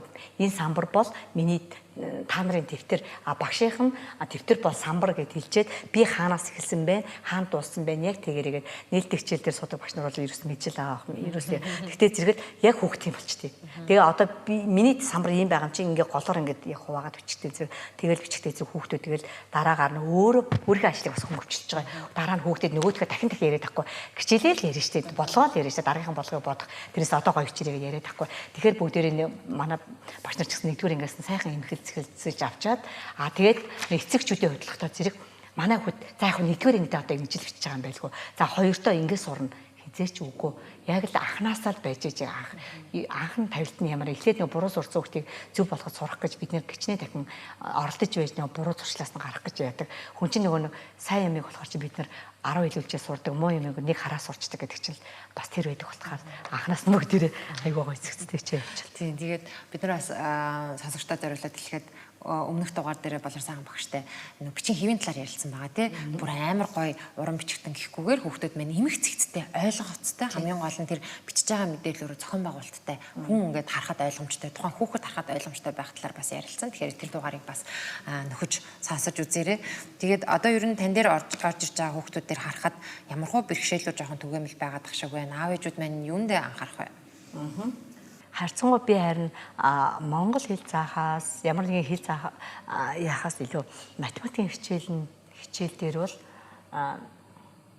хүүхдийнхаа мэддэг хэмээг ашиглаж чадахгүй байгаа юм л харагдаад байдаг байхгүй юу? Мэддгийг мэддгүүл гэдэг юм уу та? Тийм. Тэгэхгүй нөгөө дандаа ингээд нөгөө хүүхдээ болохгүй байна, мэдэхгүй байна гэд. Тэгээд тэр бол бас эцэг юм буруу биш. Нөгөө хүүхдээс харцангуй их том хүлээцсэн. Одоо магадгүй тэгээ тухайн ангид сурж байгаа, тухайн үеийн ингээ хүүхдүүдтэй харьцуулаад энэ үеийн хүүхдүүд ингэж гэхдээ зэрэг танаа хүүхд тэрнээс сайн ч байж магадгүй. Ганцхан тэр өнцгийг харж чадахгүй, тэр өнцгөө харуулж чадахгүй байгаа л гэсэн үг байхгүй юу? Тэгээд нөгөө нэг тоон дээр хэцүүх надад гэсэн үнэхэр хэцүү биш ээ. Хэцүү хэцүү биш гэж хэлгээд байгаа. Яа тэгэхээр одоо ингээд би хэлж шít ингээд хичээлээр ингээд заах гээд одоо би өнөөдөр ингээд нэгээс 10 хүртэл тоолуулах гээд байж хахад надад 10 уран байгаа цагт бол болно. Одоо өөр юм байгаа бай гэж бодъё гэж бодлоо багш нь. Тэгээ хасаад явлаа гэхэд нөгөө хүүхдүүдэд хатаглаад гаргаад ингээд нэг гаргаад бодтоор ингээд чийлгэж үзүүлээд ингээд явуулаад ингээд байж хахад бас болно. Дээрэс нь нөгөө өгүүлбэртэй тоог аягүй хүн тэгэл яхтаа зэрэг өгүүлбэртэй тоо ерөөсөө хүнд биш нөгөө түрүүнийхээ үлгэр шиг явж байгаа. Дээрэс нь өгүүлбэртэй тоо харин ч бүр хамгийн ихтэй 5 үйлдэл орж ирнэ. Гэтэл нэг илэрхийлж чинь би сая бүр 10 үйлдэлтэй очлоо гэдэг нь шүү дээ. Тэгэхээр тэр өгүүлбэртэй тооны агуулгаа ойлгоцсон байх юм чи 5 үйлдэл хийх гээд байгаа байхгүй гэдгийг л аягүй сайн хэлээд өгчвөл болно. Тэгээд мэдээж нөгөө бас хүр зэжлүүлэхэд аягүй хэцүү хамгийн хэцүү эцэгчүүдэд энэ байдаг. Тэгээд нөгөө нэгдүгээр ингэ төгсгөт нь бид нар одоо ингээд нөгөө хүүхдээ сайн сургаж байгаа ингээд бидний бас нэг алдаа зуны амралтаар хүрдээ цэжлэдэргээ явуулчихдаг байхгүй юу. Тэгээ яг үтгэхдээ ээж аав нь цэжлүүлээд ирнэ. Тэр цэжлэлтүүл дандаа агуулгыг ойлгоогүй хоосон цэжлэлтэй байхгүй юу. Одоо өөр бид нар хоосон цэжлэлтийг дандаа л үүсгэдэг штэ тий. Ингээ хоосон хүүхдээ цэжлүүлээд байна. Ингээ хоосон яваад байна ингээд яадаг. Тэгтэл тэгвэл тэрийг уг нь нөгөө хэрвээ даалгавар төгсөж байгаа бол нэгдүгээр ангийнхаа төгсгөлт мөн чанарыг хэдээ явуулчих юм. Тэгсэн чинь нөгөө хүрд чинь дандаа зүй тогтлол байхгүй юу. Дахиад сонгоны хичээл рүү орчих гээд байгаа. Яаж зүй тогтол гэж хэлж байгаа юм бэ гэхээр одоо нэгийн үрд гэдэг чинь нэгийг тэр нэгийн хоёрын хоёр гэхээр нэгийг 2 удаа нэмжээ, нэгийг 3 удаа нэмжээ, нэгийг 4 удаа ганцхан энэ үг. Уг нь амархан байгаас одоо 2 үрд гэхээр 2-ыг 1 удаа нэмжээр, 2 удаа нэмжээр, 3 удаа нэмжээд нэмэгдэх нэмж байгаагийнхаа тоогоор тэр олон ягаад хүрд гэж гарсан бэ учрыг хэлэх гээд байгаа байхгүй. Хүүхдээ баг гэхгүй хэлээд өгөхөө. Яагаад нэмэх байсаар байтал хүрд гарч байгаа юм бэ гэвэл агуулгын хувьд энэ чинь нэг штэ. Хоёулаа нэмэгдэж байгаа тийм нэмэгдэж байгаа үйлдэл штэ тийм ээ. Үржих үйлдэл яагаад гарсан бэ гэхээр тэр нэмхийг олон дахин хийхийг нэг удаа хийж байгаа юм. Өөрөөр хэлбэл бидний нэг ажлаа олон хэмээр байна уу, нэг хэмээр байна уу гэхээр хинч байсан ойлгодог. Тэгтээ зэрэг 2-ыг 10 удаа нэмэхгүй 2-10-ыг 2 гэж хэлж байгаа. Тэгэхээр цаад агуулга нь бол 2-ыг 10 удаа нэмсэн. За одоо нөгөөдхөө үржигдүүний байрыг солиход үржүүрийн чанар өөрчлөгдөхгүй гэж шинжлэх ухааны хэллэн гараад ирнэ. Тэгэх юм бол 10-ыг л 2 удаа нэмж байгаа юм. Тэгэхээр 2-ын хүрдийг бол ихэвчлэн заахтаа 2-ыг 8 удаа нэм, 2-ыг 9 удаа, 2-ыг 10 удаа гэд нөгөөд чи их юм яриад нь штэ. Тэгхгүйгээр 9-ыг 2 удаа нэмж байгаа юм. 8-ыг 2 удаа нэмж байгаа юм. 7-ыг 2 удаа нэмж байгаа юм. Үлдэн ах зөөрчөд байгааз. Нөгөөдгөл байгаа гэж хэлэхдээ зэрэг хүүхдүүд хайцангуй гайгүй нэг ойлгочихно. Тэгээд дээрэс нь 2-ыг одоо бүгд тэгдэг болцсон. Урд нь бид нар тэгдэг байсан байхгүй юу? 1-ийн үрд 2-ийн үрд гээд дараа нь заадаг байсан байхгүй юу? Сурагч дээр ч сурагч гэж тэгж хэлдэг байсан. Одоо болохдоо зэрэг нөгөө 1-ийн үрдээ заагаад 2-ийн үрдээ заагаад 2-ын дараа за магадгүй 5-ыг зааж байгаа. Зөвхөн 4 орж ирж болно. 5-ыг заагаад 10-ыг заачдаг. Тэгтээ зэрэг нөгөө 10 үрдний чинь 1 нь ороод ирсэн, 2 нь ороод ирсэн, 5 нь ороод ирсэн, 10 нь ороод ирсэн. Цаана 6 хүрд үлдчихэж байгаа. Тэр нь дандаа нөгөө төсөөтэй хүрднүүдээ нэмэх замаар нь явуул айгүй амар. Тэгэл хүүхдтэйгээ ширээнэ ард сууж өстой хүрдийг цээжлүүлээд л хэрэггүй. Ёстой тоглонгоо цээжлүүл. Зүгээр тоглонгоо ёстой зуны даалгаварт хэрэгцээ багш өгсөн байх юм бол тоглонгоо ёстой 2-ын үрдийг 2 удаа нэмсэн бол 3-ын хүрд 3 удаа 2-9 18 9-9-ийг нэмээд 18 гарсан тогтооцоо өгөхөд тэр нөгөө бүтэн 10-аар нэмэхээр тогтооцоо одоо дахиж нэг 9-ийг л нэмэх юм байна. Тэгэх юм бол хэдийг нэмж байгаа вэ гэхээр 18 дээр 9-ийг нэмж байгаа юм байна. За бас хүүхдэд энэ жоохон нөгөө юуныхаа тарихныхаа юуны хувьд бол нэлээд олон үйлдэл орж ирж байгаа байхгүй юу. Бас нэмж чадах, гарав хэтрүүл нэмж чадахгүй хүүхдэд байж болно. Тэгвэл зүгээр хялбар аргуугаа оруулах гэдэг ээж аавын хувьд бол 3.30 учраас 3-ын хүрд учраас 9-ийн хүрдэг бол араасаа байвал итэх юм гэдэг бас хасаж удаа. Нэг тухайн хүрдээд хасаад авахгүй тий. Тэгээд нөгөө 9-ийн хүрдийг тогтоолгочоор бүх хүрд нь багтсан байдаг байхгүй юу. Бас гоё юм. Тэгээд нэгэнд бас нөгөө арга зүй ярьж байгаа учраас 9-ийн хүрдийг заах 3 4 5 арга шахуу байна. За уламжлалт арга байна. За дээрэс нь зүй тогтол байна. Зүгээр ингээд 9 18 27 36 45 гэдэг. За тэгээд дараагийн арга нь болохдоо зэрэг нь 9-ийн хүрдний хариу нь болохдоо зэрэг яадгүй гэхээр хуруугаараа заад. За энийг бас нэлээд олон багш нар хөөрхөн яагаад гэдэг. Нөгөө хуруугаа 10 орны хэрэгэнцтэй энэ дэр жигнээс гарна. За би өөртөө гоё яах нүг тулчлаа. За За нэгэн 9 гэхээр нараа ерөөсөө энэ ингээл чичүүр унаасаа эхэлж байгаа байхгүй 100 гарынхаа 1 9 9. Тэгэхээр энэ 1 9 гэдэг нь энэ нэгэн агуулгыг асуугаад энэ чи 9 байгаа юм. 2 9 гэхээр нараа 2 9 18 штэ. 2 9 18 гэхээр 2-ын хүрдээ асууж байгаа юм байна. Энэ 10 нь юм байна. Энэ нэг чинь юм байна. Энэ гартал. 2 9 18. 3 9 27. 2 10-д байна. 7 1 байна.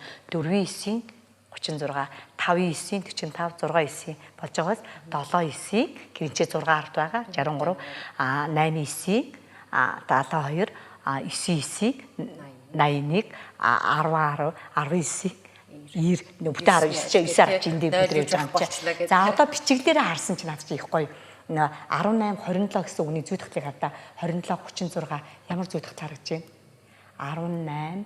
18 27 36, 45, 54 бүх хариу нь цифруудын нийлбэр нь 9 гарна. Тэгээд 18 гэхээр 1 дээр 8-ыг нэмээ 9 байна. 27 гэхээр 2 дээр 7-ыг нэмээ 9 байна. 36 гэхээр 3 дээр 6-ыг нэмээ 9 байна. Хамгийн сүүлд 9 80 гэхээр 8 дээр 1-ийг нэмээд 9 гарч ийн. За ингээд хэлчтэй. Одоо нэг сонирхолтой талаасаа 2 9 18 байсан чинь 9 9 81 байрын сольчиж 10-д нэгжийнхаа байрыг сольчиж 2 9 3 9 27 байсан чинь 8 9 72 гэдэг байрын сольчиж гээд зүгээр ингээд сонирхолтой талаас нь 9-ийн хүрдийг хэлчихтэй зэрэг нэг бусад хүрднүүд нь амархан болоод ирнэ. За тэгээд хамгийн тогтоодгүй хүрд нь бас эцэгтэй хэлэхэд 7 8-ын 56. 56 хамгийн зүйн. За тэгсэн чинь энэ дээр хажигдаад байсан чинь яасан гэхээр 5-аас 8 хүртэлх бүхтээ орсон билээ. 5 6 7 8. Айгу 90 аваар тий. Дараас нь 4 5 байхгүй юу. Тэгэхээр 7 8-ийн уртлын 2 тоо юм бэ 56.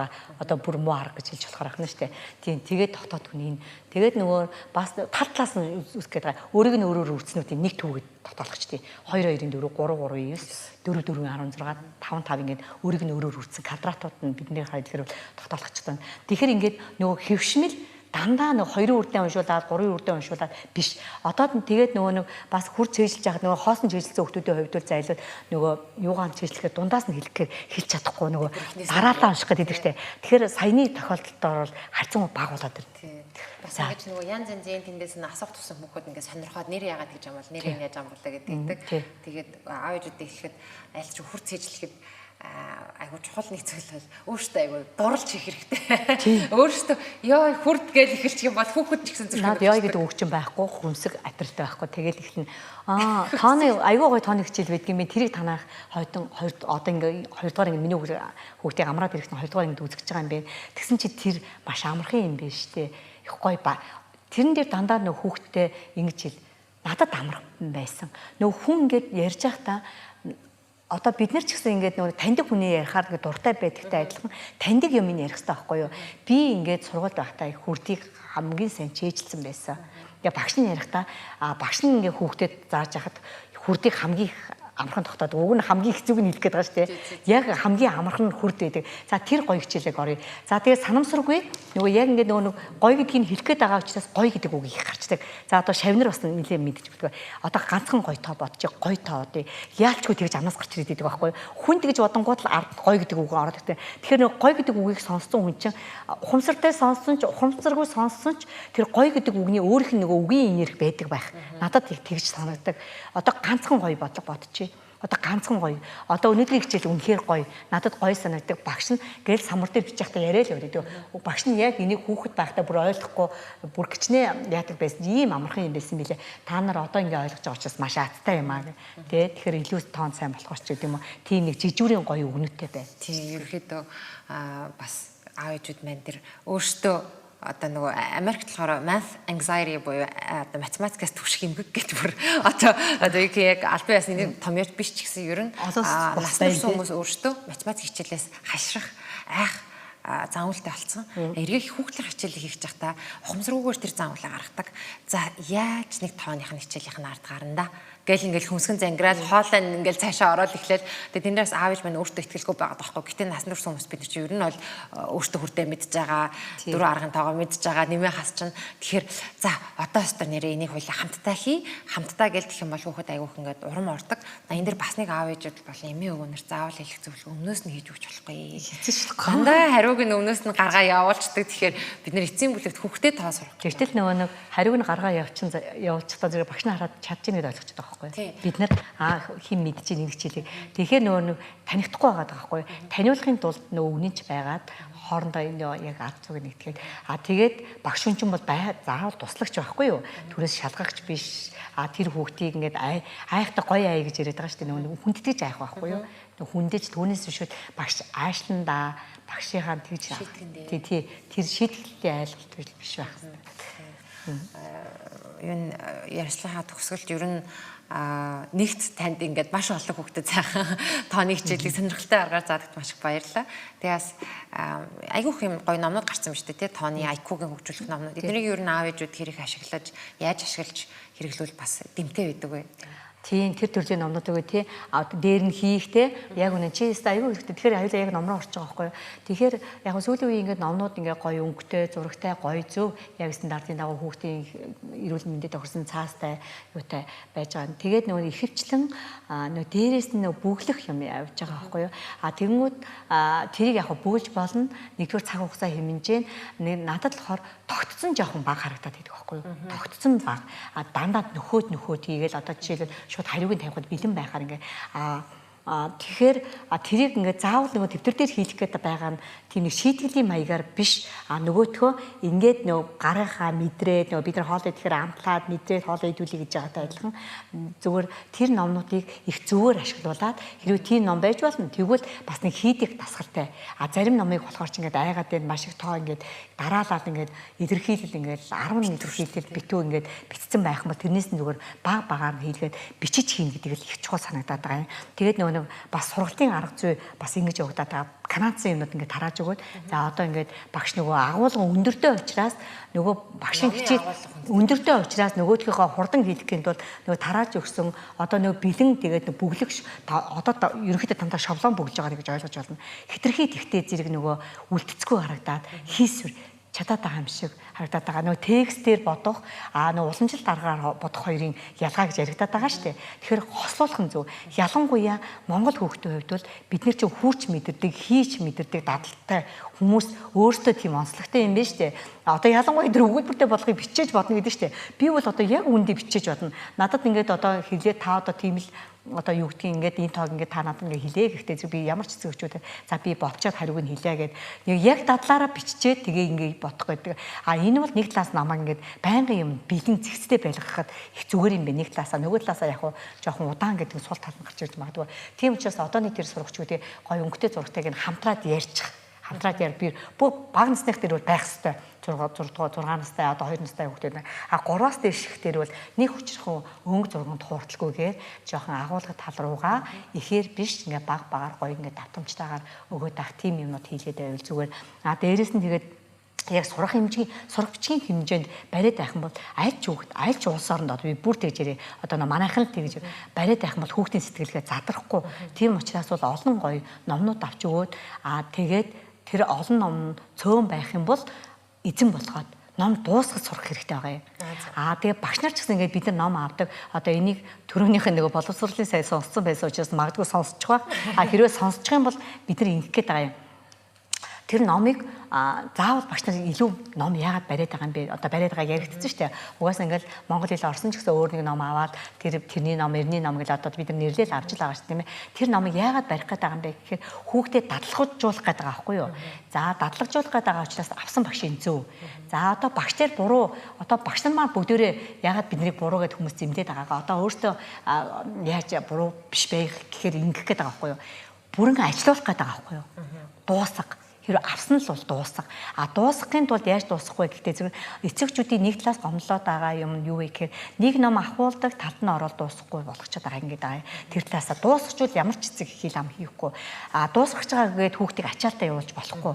А тэр ном чи өөрөө мэдээж давхарч гисэн юу ягаа одоо энийг энэ хүртэл хийгээд энийг энэ хүртэл хийгээд тэгээд нөгөө нэг бид нар ч одоо яг боловс бүх юм шилжилтийн үед байгаа учраас зарим даалгавар өгөхгүй байх гээл багш нар загнажээ дараа нь зарим нь даалгавар битгий өгөхгүй гоё ингээд номын урдын байна ураад үзээд ингээд хүүхдийн цүн хөнгөн явдсан байна гэж тэгжэн тэгтээ зэрэг энэ дунджийн барайл өөрийнхөө заах арга зүйд харуулаад байгаад явчих.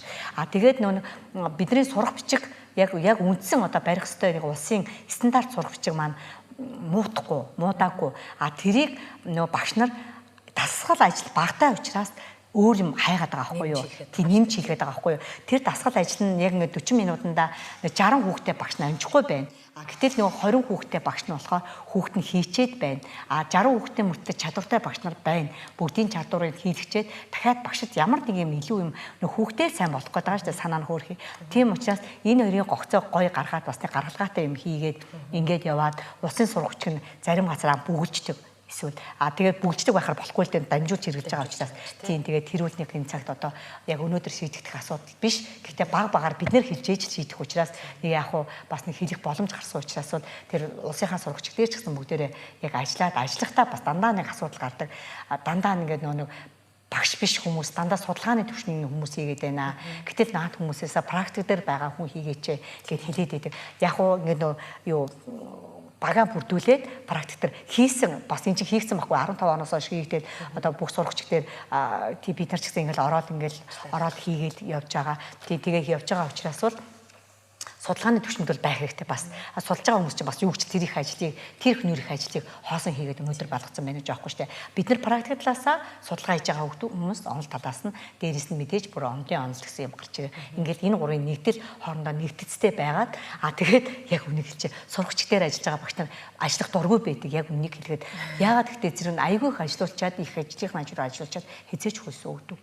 Хөлсийг маш бага өгдөг. Тэгэхээр нөгөө багш нар одоо интернет төвшөнд яриад штэ би хичээлээ заамаар байна. Авдаг цалингаа бодохоор болмоор байна гэдэг яг өчигдөрхөн тийм явж илээ. Хүүхдээ бодохоор заамаар байна. Тэгэхээр тэр хоёрын л нөгөө л эдийн засгийн төвшөргийн дэмжиж өчвөл тэгэл багш нар болчих штэ тий. Бас бодлоготой асуудал яг ном ав гэж шахсан номын шахаа гэдэг хэрүүл бол ерөөсө тасардаггүй. Жилээс жил намайг баг бахаас гэхдээ бид нэр бодоод үзэх юм бол тухайн ном хүүхдэд хэрэгтэй болохоор яг нөгөө тий багш нь нөгөө нэмж яагаад гэж нөхөр нөгөө зарим хүүхдэд өөрөөр сэтгэдэг, зарим хүүхдэд өөрөөр сурдаг. Тухайн багшийн арга барил таардаг таарахгүй гэл маш олон зүйл байгаа тий. Тэр магадгүй багш хэрвээ яг таны хэлснээр тэр ном танд үнэхээр хэрэгтэй байсан бол аав ээждээ сайхан тайлбарлаад дэс нэг дуустал нь ажиллах. Тэгэхгүй нэг гоё ном бодлож авахулчаал 20 удаа нийтжил хайчих юм бол ер нь ямар ч аав ээж энэ ингээл нэг авсан болол өнгөрчлөө гэд бас бодох нь бас аргагүй ч юм уу да тий. Хүүхдээ ч гэсэн их муухай үлгэр жишээ болж байгаа байхгүй юу. Тэгэхээр нөгөө тий нэг хүүхдээ өөрөө ингээл гоё яг эцсийн хугацаа эргүүлэл дуусгаад хүүхдэд үнэхээр баярлдаг байхгүй юу. Яг одоо ингээд би нэг дууссан гэж тэгээд тэрийг дууссан хүүхд чинь бас л баярлдаг. Дуусгаагүй хүүхд бол ингээд сурцсан хүүхд бол ингээд хийгээл за ингэдэг юм байна гэдэг иймэрхүү ганцхан тоогихгүй бусад уран зохиолын ном ч сайтлах шүү дээ тий.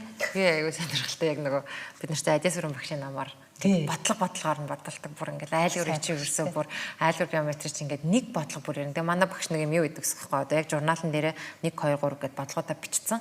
Тэгэл яг ингээд нэг бодлогоо ботчоод үзүүлж болно. Тэнгүүд нэг нэмэх гэ авчдаг. Тэгэл би тэрийг харахаар гой санагдал. Тэгэл гэс бодоо дахиж аваачаад тэгээ яг ингээд нөгөө сурагчдаа бүгдийн дуусгаал яг нэг бүрчлэн бодулж байгаа тэр бодлого. Тэгээ ингээд хаагаал за ном дууссан гэл яг 5 сар дуусаад хэлэнгүүт өөртөө үнэхээр гоё ингээд тэгээд гоё бичсэн бол тэмдрээ иргэн хараад тий нөгөө Ажисран багшийн номнууд үнэхээр гоё бас тооны ухаанд сургасан шүү.